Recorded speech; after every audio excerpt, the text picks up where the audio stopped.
ओम श्री गुरुवे नमः। श्री एम के जीवन में 3 सन्यासी आए थे जो कि उनके जीवन में बहुत ही महत्वपूर्ण थे। चलिए हम उनकी बात करते हैं। अब मैं आपको कुछ और विशिष्ट व्यक्तियों से अपने संबंधों के बारे में बताता हूँ। उनमें से 3 सन्यासी थे, एक दूसरे से बिल्कुल भिन्न। उनके नाम हैं स्वामी अभेदानंद, दूसरे थे चैंपलंती स्वामी और तीसरे रामकृष्ण परमहंस के स्वामी तपस्यानंद। अगर आपको याद हो तो मैंने आपको बताया था कि हिंदू भक्ति प्रथाओं से अपने शुरुआती परिचय के बारे में बता चुका हूँ और यह भी बताया था कि कैसे मृदंग और मंजीरे के ताल से अभिभूत होकर मैं घर के बाहर खींचा चला आया था और कुछ लोगों को एक झुंड में एक ऊंचे कद के फहराती दाढ़ी वाले सुंदर व्यक्ति के इर्द गिर्द नाचते गाते हुए देखा था और वही थे स्वामी अभेदानंद। स्वामी अभेदानंद का आश्रम ईस्ट फोर्ड इलाके में था। अब मेरे पास एक साइकिल थी। मैं अक्सर ईस्ट फोर्ड इलाके तक मस्ती करता हुआ साइकिल से पहुंच जाता था। ईस्ट फोर्ड इलाका त्रिवाणकोर के महाराजा ने श्री पद्मनाभ स्वामी मंदिर की सुरक्षा की दृष्टि से बसाया था। यहाँ ब्राह्मणों के रहने का स्थान था जिसे अग्रहारम कहा जाता था। समय के साथ यह दुकानों, रेस्तरां और आभूषणों के बड़े शोरूम वाला एक छोटा सा नगर क्षेत्र बन गया। सौभाग्य से मंदिर का तालाब आज भी बचा हुआ है। तालाब के पश्चिमी किनारे पर अभेदानंद आश्रम था। उन दिनों आश्रम में केवल ये ही कुछ इमारतें थीं। स्वामी जी के रहने की एक छोटी कुटिया, आश्रम के थोड़े से स्थायी निवासियों के कुछ कमरे, एक खुला सभा भवन और कीर्तन के लिए एक छोटे हॉल के सामने राधा कृष्ण का मंदिर। स्वामी अभेदानंद सन्यासी थे जो अपना सब कुछ त्याग चुके थे, यहाँ तक कि अधिकांश कपड़े भी। वे एक लंगोटी मात्र में रहते थे जिसे परंपरागत भाषा में कोपीन कहा जाता है। जब मैं उनसे मिलने गया तो उस समय वे लगभग 55 साल के थे और हिमालय में स्थित कई मंदिरों सहित भारत के तमाम तीर्थ स्थलों का भ्रमण कर अब वे यहाँ रहने लगे थे। वे ऊंचे कद के थे, गोरे और बहुत खूबसूरत। उनके घुंघराले बाल कंधे तक थे और उनकी काली सफ़ेद सी दाढ़ी उन्हें एक राजसी रूप प्रदान करती थी। मैं जितने लोगों से मिला हूँ वे उनमें सबसे अधिक कोमल हृदय थे। उनकी वाणी हमेशा मृदुल और स्नेह रिक्त रहती थी। वे कोई बुद्धिवादी वेदांती नहीं थे, अपितु भक्ति में सराबोर एक भक्त थे जिन्हें गोपाल कृष्ण बहुत प्यारे थे और जो उनके प्रति पूर्णतः समर्पित थे। उनसे मेरे मधुर भाव के बारे में जाना। मधुरा भाव अर्थात स्वयं को वृंदावन की गोपियों की तरह ही कृष्ण की प्रेमिका मान लेना। जब वे भजन गाते थे तो उनकी आवाज़ में स्त्रियों जैसे स्वर और ध्वनि होती थी और भक्ति के आंसुओं में सराबोर वे समाधि की स्थिति में पहुंच जाते थे। जब भी मैं उनके आश्रम जाता मुझे उनसे मिलने की खुली छूट रहती, सिवाय उस समय के जब वे आराम कर रहे होते थे। भक्तों के छोटे समूह के साथ बैठकर उनके प्रवचन सुनना मुझे बड़ा अच्छा लगता था। उनका मुख्य विषय भक्ति ही हुआ करता था। स्वामी जी हमेशा मुस्कुराते हुए मेरा स्वागत करते और दोपहर का भोजन अपने साथ करवाए बिना वापस नहीं आने देते थे। एक शुक्रवार को मैं लगभग 11 बजे आश्रम पहुंचा और स्वामी जी को बिल्कुल अकेला पाया। उन्होंने इस तरह से मेरा स्वागत किया मानो मेरी ही प्रतीक्षा कर रहे हों।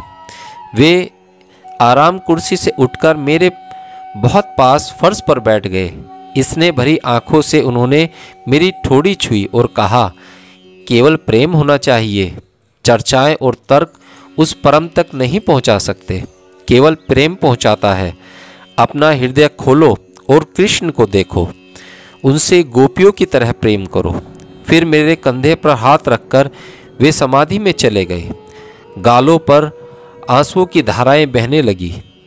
थोड़ी देर बाद एकाएक उनका शरीर थरथराने लगा और उसके साथ ही वे सामान्य चेतना में वापस आ गए।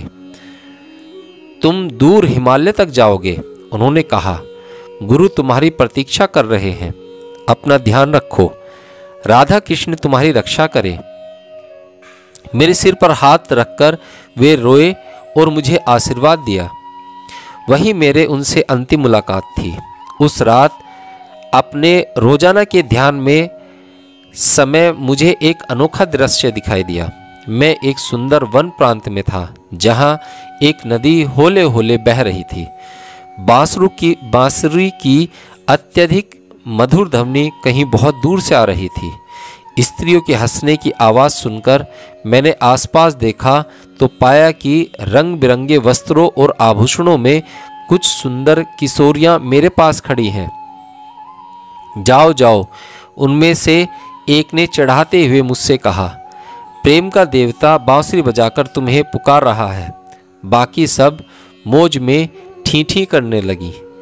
इतने में मेरी नज़र अपनी चूड़ियों वाली कलाइयों और झन्ना झनाती पाजेब पर पड़ी और सहसा मैंने पाया कि मैं भी उन युवतियों में से एक हूँ। लो, मेरी सहेलियों में से एक ने कहा, दर्पण देखो और अपना सिंगार संभाल लो। उसने मुझे एक गोलाकार दर्पण दे दिया। मैंने दर्पण में देखा तो उनमें से एक सुंदर सजी धजी किशोरी मुस्कुरा रही थी। मैं एकदम लजा गई। दर्पण में मैंने अपने गाल लाल होते देखे। ये तो शर्मा रही है, मेरी सहेली ने हंसते हुए कहा। मैंने अपनी कमानीदार भौहें, भारी पलकों को और लाल होठों को देखा। सब ठीक ठाक लग रहा था। मैं अपने प्रियतम से मिलने को तैयार थी। मैं लज्जा और उत्तेजना से कांप रही थी। तभी संगीत बंद हो गया और चंदन के लेप की सुगंध हवा में भर गई। किसी ने मेरे कंधे पीछे से पकड़े तो अपनी चूड़ियाँ और पाजेब खनखनाती लड़कियां भाग गई। मैं मुड़ी और अपने प्रियतम कृष्ण के कमल नयनों में झांका। उनसे नज़रें मिलाते ही मैं बेहोश हो गई। जब मैं जागी तो सुबह हो चुकी थी। केवल एक बार और जीवन में ऐसा अनुभव हुआ था, वृंदावन में, बहुत सालों बाद। स्वामी अभेदानंद ने त्रिवेंद्रम शहर में पहली बार नगर कीर्तन की प्रथा को चलाया, जिसमें सामूहिक गान किया जाता है। उन्होंने ही पहल अखंड नाम कीर्तन को शुरू किया, जिसमें देवता के पवित्र नाम बिना रुके लगातार गाए जाते हैं। यह प्रथा आज भी चालू है। लोग बारी बारी से अभेदानंद आश्रम में गाते रहते हैं। वहाँ नामोच्चार कभी नहीं रुकता।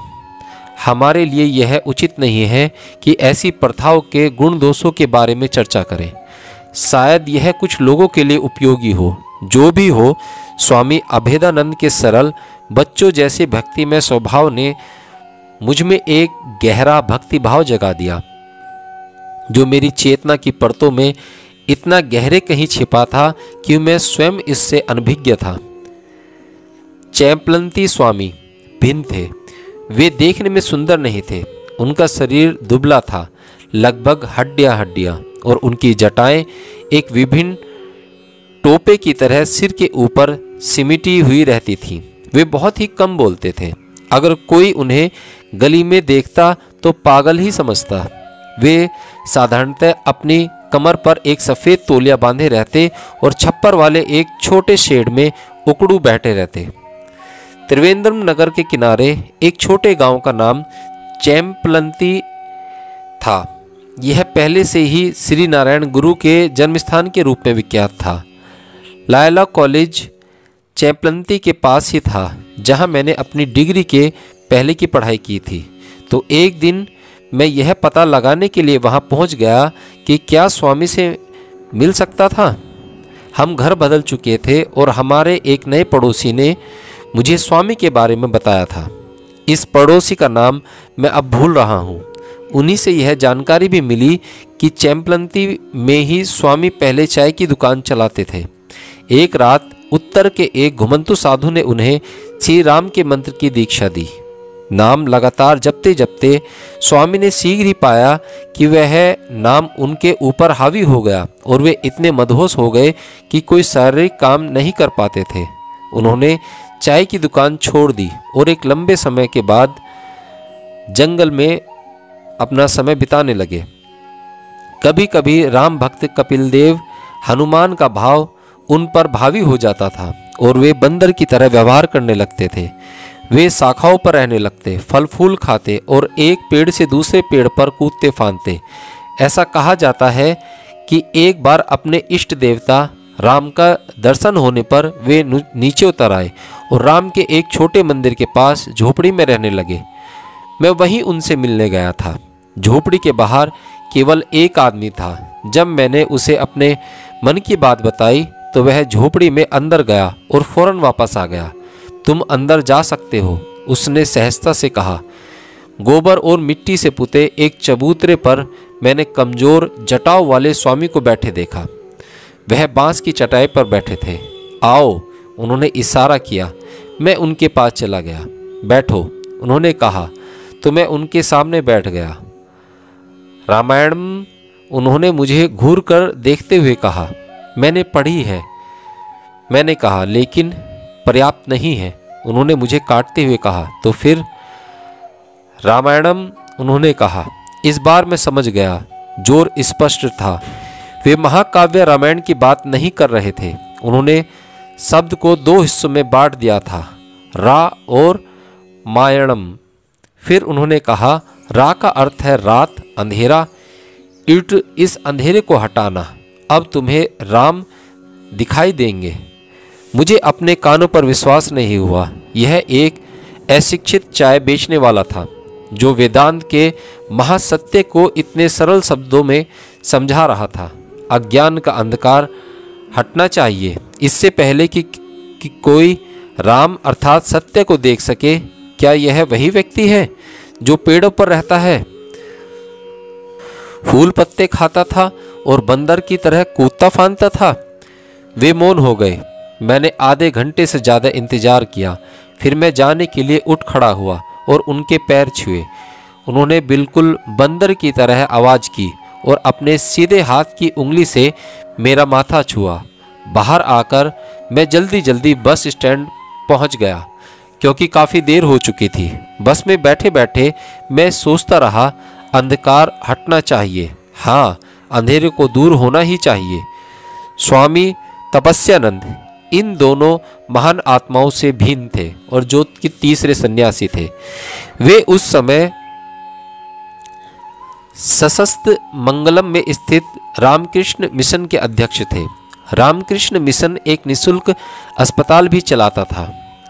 मैंने महान संत रामकृष्ण परमहंस और उनके यशस्वी शिष्य अतुल्य विवेकानंद के बारे में पढ़ रखा था, लेकिन मुझे त्रिवेंद्रम में रामकृष्ण मिशन की शाखा होने की जानकारी नहीं थी।